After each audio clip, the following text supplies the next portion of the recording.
Hey mamas, I wanted to talk a little bit today about finding your care team. There are so many challenges with finding the right people to help you through pregnancy, and I think especially as equestrians, it's really important that we look at kind of all of our options and really be discerning about who we're letting in this vulnerable time. So in this video today, we're going to be talking about not only,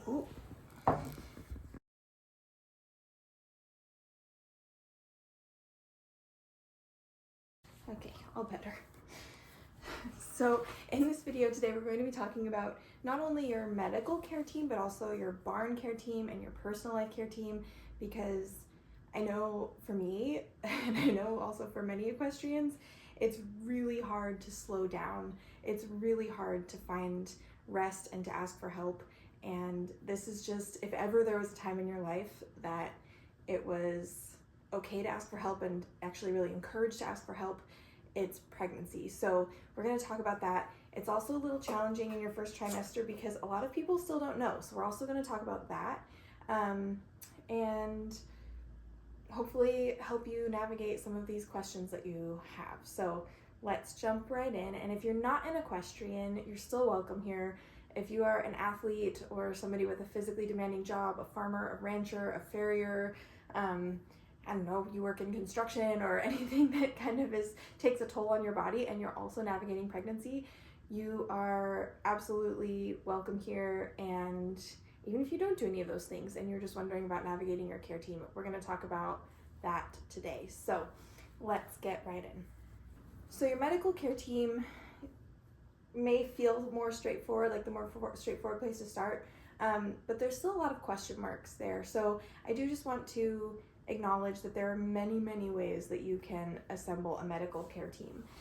Nowadays, there are all kinds of options ranging from like conventional hospital births all the way to the other end of the extreme end of the spectrum would be free birth, which is completely unassisted, and everything in between. So just to outline some of the options, you can have a standard medical birth with a OBGYN in a hospital, fully medicated, or even a surgical birth.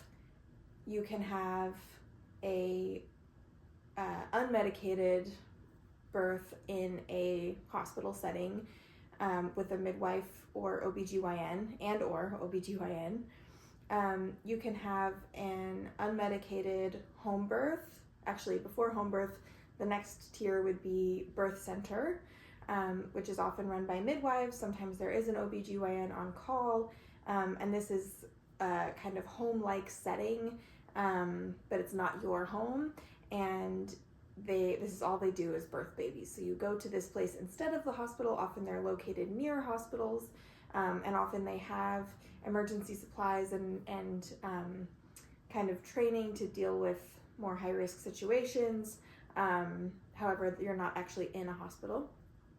The next tier would be home birth, which would be completely unmedicated and often assisted by a midwife.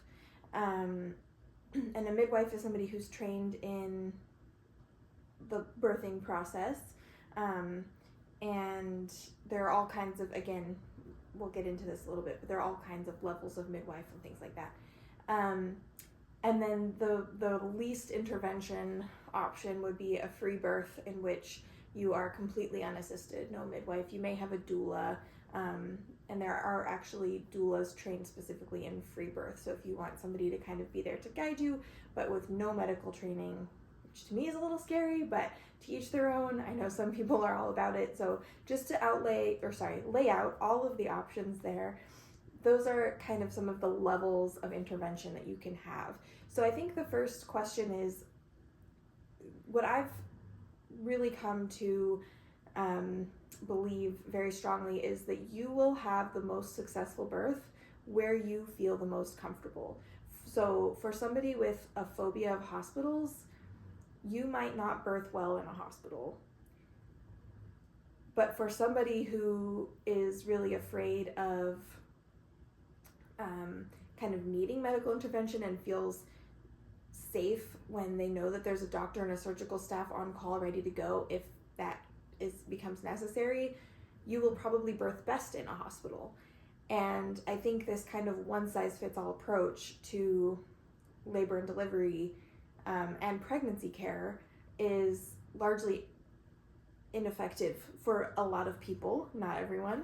And so I think the very first question for you is, where would you feel the most comfortable? Do you feel more comfortable at home? Do you feel more comfortable in a hospital setting, in a birth center, which is kind of the intersection of the two?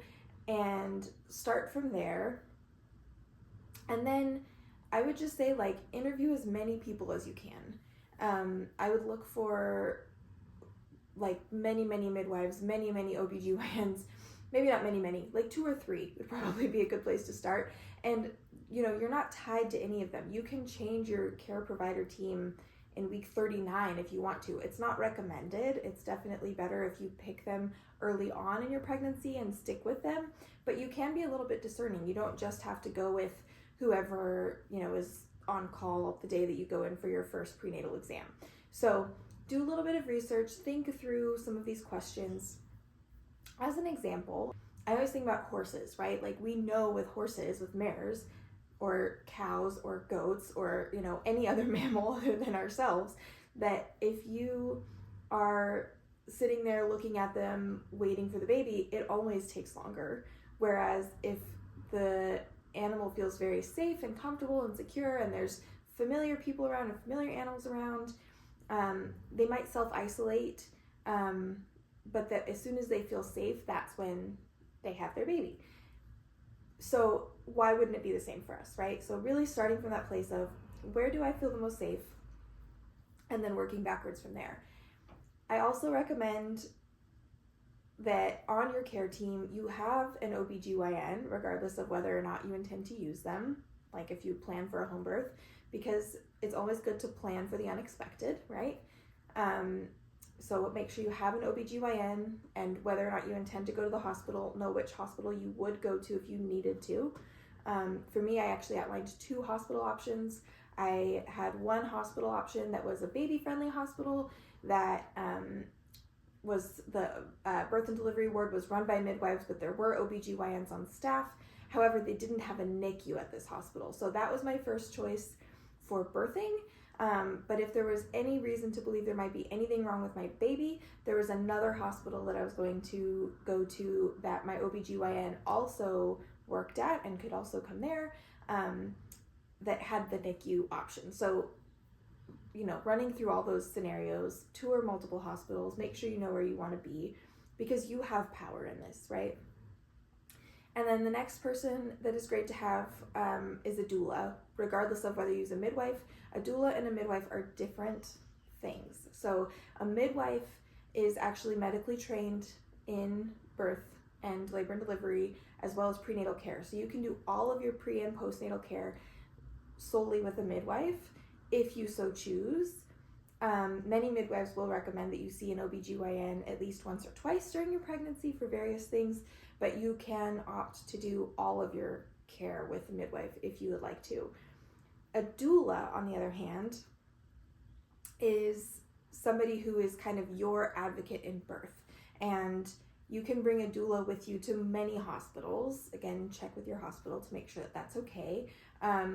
But a doula is somebody who has been through many births as an advocate for other mamas, and is trained in pain management techniques, in relaxation techniques, and is kind of there to advocate for you specifically, and help you stay calm and comfortable and relaxed throughout your labor and delivery process. So I would definitely recommend looking at those 3 and deciding you can have all of them. But I would definitely recommend making sure you have at least 1 or 2 of those on your team. And then also on your birth and prenatal care team, if you have a partner or a friend or a parent or somebody who can be there with you to go to your prenatal appointments, to be with you in the labor and delivery portion of your your birth, and then to be with you immediately postpartum for those first few weeks to really make sure that you're healing and recovering well. Those are all really important things to have that kind of core support person or people at your side. I had my mom and my partner in the room with me, and I am so glad that they were both there because they were just so calm and really kept me relaxed. And we had practiced all of these like counter pressure techniques and all of these different acupressure and pain management techniques, and I did not want anyone to touch me. I just wanted someone to hold my hand, and it was really great to have both of them because they were able to take turns holding my hand and, you know, going and feeding themselves and going to the bathroom and things like that. So definitely make sure that you have, in addition to your medical care, you're thinking through your personal support care. On the note of personal support care, let's talk about your kind of community support team, and specifically your barn support team. So this part is angled more at those equestrians out there. However, again, if you're a farmer or a ranger or you work in some kind of physical field, this is going to speak to you as well. Just insert the relevant words in exchange for barn and horses. So you may not have told, if you're in your first trimester, you may not have told too many people yet about your pregnancy, and that's okay. No rush or pressure. However, I would encourage you to tell a few key people in your barn life. So if you are a horse owner taking lessons with a trainer, I encourage you to tell your trainer as early as possible so that they can support you and help you come up with a safety plan, as well as make sure that, you know, they're not over pushing you or under pushing you, and that you're just in communication with them throughout your pregnancy. Secondly, if you are the trainer, I would tell any of your kind of key staff if you have them. So your barn hands, if you have an assistant trainer, if you have a barn manager, make sure that they're in the know so that if you need to take extra sick days or whatever might be happening, they can kind of help keep your clients happy and keep your barn running smoothly in your absence, or maybe if you are present but not physically able to do as much, that they can kind of understand why until you make that announcement. So there's a few key people that I would let in on the secret if you're not announcing to the world yet, just to make sure that you are safe and cared for in your barn environment.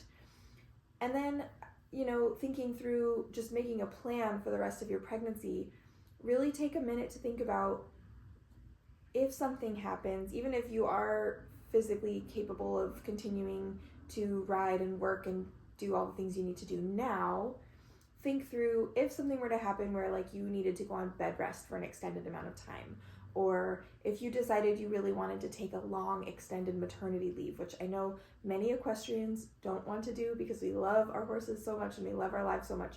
But just bear with me for a minute and just think through if you wanted to take an extended time off, or you needed to take an extended time off, who would pick up the slack for you? And make sure that you're having conversations with them about all of the things that need to happen for your horses, for your clients if you have them, to keep the barn running smoothly, so that when you take time off, you know that everything is still operating well in your absence. I felt so good with the people that I chose to help care for my horses when I had my baby that I actually turned my phone off for I think like 2 or 3 weeks. And I just told them, you know, call Ty if you need anything, but otherwise I am not going to be reachable by phone. And I felt really good about that decision. It allowed me to really get to heal and recover and bond with my baby, and I didn't feel the need to always be pulled back into the barn. So something to think through. Also, one of the best pieces of advice that I received that just really landed for me was from my friend who is a farmer, and she said, she's also a doula, she's a farmer and a doula and a mom, and she said, when your support has support, then you are going to ultimately reap all of the benefits of that. So as an example, I made sure that my assistant at the barn who was supporting me, who was going to be my core support, also had people to call on. So I made sure that we had extra backup for her. We had extra kind of teenagers to help around the barn. We had kind of extra volunteers, and that some of my family members knew what to do if they needed to be called on to help out. so that I wasn't just unloading my entire life and all of my responsibilities onto one person. Because by her having some support, she was also then able to support me better because she wasn't as spread thin. So kind of thinking through that both in your barn life and your personal life, making sure that your support has support. And then same for my partner. So Ty, I also made sure that he had support. So we made sure that when people were bringing us meals, that they knew what kinds of foods he liked, and that we had people to take over some of his chores around the house, and that we had people to come walk the dogs because that's really important to him. And that way he was able to be more present and supportive and attentive to my needs because some of his needs were being taken care of. So thinking that through, it's not just necessarily about supporting you, but also about supporting your support so that you get the most out of that, if that makes sense. And a little confusing of a concept, but really important and key to your just mental relaxation and ability to really enjoy this time. So I hope all of that was helpful. It's kind of a broad strokes overview. If you want more information, there is a link below for my first trimester pregnancy checklist, which outlines more of this. And I highly recommend that. It walks you through a lot more. I also am in the works of creating even more resources to help pregnant equestrians, so stay tuned for that. Make sure you subscribe so you don't miss any of those resources as they come available, and I will catch you in the next video.